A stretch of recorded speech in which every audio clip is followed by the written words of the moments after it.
जय हिंद दोस्तों, कैसे आप लोग। उम्मीद करता हूँ कि आप लोग स्वस्थ होंगे, मस्त होंगे और बोर्ड परीक्षा की तैयारी काफ़ी बेहतर तरीके से कर रहे होंगे।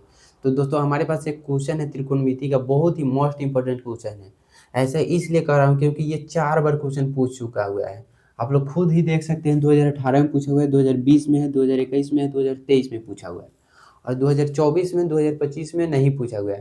तो इस बार 100% गारंटी है कि 2026 में पूछ सकता है। ये क्वेश्चन देखने में बहुत भारी है लेकिन कुछ है नहीं। यदि आपको sine cos tan cos sec और कॉस के 0 से लेकर 90 डिग्री तक के मान याद होगा तो ये क्वेश्चन हलवा है। 1 मिनट से 2 मिनट के अंदर में इसको आप लोग बना सकते हैं। तो चलिए हम लोग इसको आसानी तरीके से हल करते हैं। तो उम्मीद करता हूँ कि इसको आप लोग शुरू से अंत तक देखिएगा और हमारे साथ हल करने का प्रयास कीजिएगा। और दोस्तों हल करने से पहले आप लोग से रिक्वेस्ट है कि वीडियो पसंद आए तो एक लाइक ज़रूर कीजिएगा और अगर आप चैनल पर नए हैं तो चैनल को ज़रूर सब्सक्राइब कर लीजिएगा, क्योंकि आपका एक लाइक हम लोग के लिए मोटिवेशन का कार्य करता है और इससे क्या होता है ना, बहुत सारी एनर्जी आता है और आप सबके लिए हम लोग अच्छे अच्छे कंटेंट को चुन कर लाते हैं और अच्छे अच्छे इंपॉर्टेंट क्वेश्चन को चुन कर लाते हैं। तो चलिए हम लोग सोल्यूशन को करते हैं। तो हम लोग सोल्यूशन को करते हैं। तो इसको सॉल्यूशन करने के लिए क्या करेंगे, ये जो 5 cos स्क्वायर 60 डिग्री है इसको हम ऐसे लिखेंगे। 5 को बाहर लिखेंगे, ब्रैकेट में क्या लिखेंगे, cos 60 डिग्री का होल स्क्वायर लिख सकते हैं, क्योंकि इसको 2 बार मल्टीप्लाई करेंगे तो यही आएगा, या तो इसको 2 बार मल्टीप्लाई करेंगे तो यही आएगा। ठीक है, फिर प्लस में है 4 सेक स्क्वायर 30 डिग्री, तो इसको हम लोग ऐसे लिखेंगे, सेक 30 डिग्री का होल स्क्वायर। फिर माइनस क्या है, 3 tan स्क्वायर 45 डिग्री, तो 3 का 3 लिखेंगे, tan 45 डिग्री का होल स्क्वायर लिख देंगे।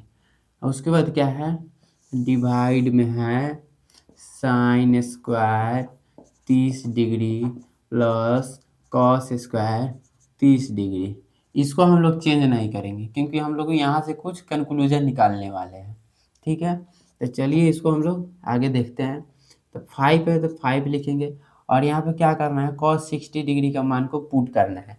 तो कॉस 60 डिग्री का मान कितना है, कितना होता है, तो 1/2 होता है। तो यहाँ पर हम लोग पुट कर देते हैं, तो 1/2 का होल स्क्वायर, फिर प्लस 4 इंटू क्या है, सेक 30 डिग्री। तो सेक 30 का मान क्या होता है, तो 2/√3 होता है। तो 2/√3 यहाँ पे हम लोग लिख देंगे, फिर इसका होल स्क्वायर कर देंगे, -3 है। tan 45 का मान कितना होता है, तो tan 45 का मान 1 होता है, तो 1 का स्क्वायर कर देंगे।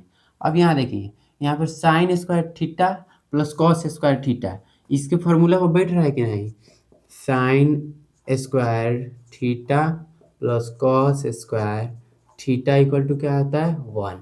ये वाला फॉर्मूला पर ये दोनों बैठ रहा है कि नहीं, बैठ रहा है, इसलिए हम क्या लिखेंगे, ये दोनों के बदले 1 को हम लोग यहाँ पे लिख सकते हैं। तो ये दोनों के बदले हम लोग यहाँ पे 1 लिखते हैं। ठीक है, चलिए इसको इरेज कर देते हैं थोड़ा,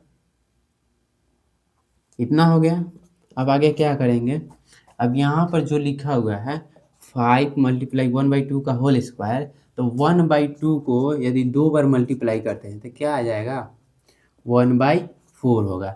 ठीक है, तो यही 1/4 का हम लोग यहाँ पे लिखेंगे। 1 का स्क्वायर करेंगे तो 1, 2 का स्क्वायर करेंगे तो 4, फिर प्लस 4 है तो 4 लिखेंगे, मल्टीप्लाई 2 का स्क्वायर करेंगे तो क्या हो जाएगा 4, और √3 का स्क्वायर करेंगे तो क्या हो जाएगा, सीधा हम लोग का 3 बचेगा। फिर माइनस है तो माइनस लिखेंगे, 3 इंटू क्या है, 1 का स्क्वायर, तो 1 का स्क्वायर करते तो क्या आता है, हम लोग का 1 ही आता है।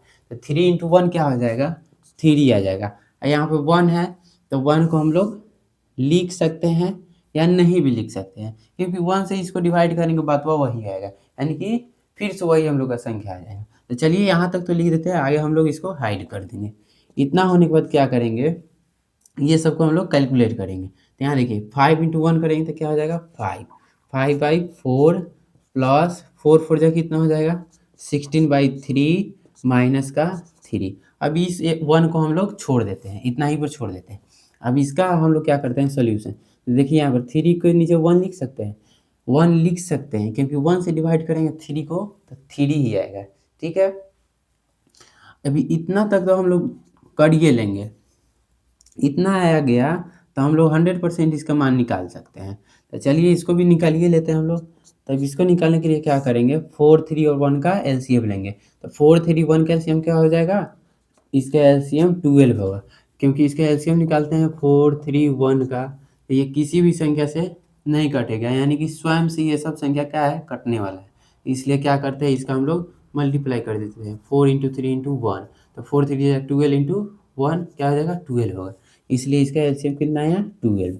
तो 4 से डिवाइड करेंगे 12 को तो 3 टाइम कटेगा, तो 5 3 से कितना हो जाएगा, 15, प्लस 3 से डिवाइड करेंगे तो 4 टाइम है, तो 16 4 जा 64, हम -1 से डिवाइड करेंगे 12 को तो 12 टाइम है, तो 12 3 जा 36। अब जो प्लस में है उसको प्लस के साथ क्या करेंगे, ऐड करेंगे। तो यहाँ 15 प्लस में है और 64 भी प्लस में है, तो ये दोनों को हम लोग ऐड कर देंगे। तो 4 + 5 कितना हो जाएगा, 9 है, 6 + 1 7, और माइनस कितना है, 36/12 है, इतना हो गया। अब इसको क्या करेंगे, इसमें से इसको माइनस कर देंगे। तो 9 में से 6 गया तो क्या बचेगा हम लोग का 3, और 7 में से 3 गया तो 4, यानी कि 43/12 होगा। यही इसका क्या हो जाएगा, फाइनल आंसर होगा, और यही इसका क्या होगा, करेक्ट आंसर होगा। तो दोस्तों वीडियो पसंद आया है तो एक लाइक ज़रूर कीजिए, और अगर आप चैनल पर नए हैं तो चैनल को ज़रूर सब्सक्राइब कर लीजिए, क्योंकि इसी तरह का इंपॉर्टेंट क्वेश्चन हम रोज़ लेकर आते रहेंगे।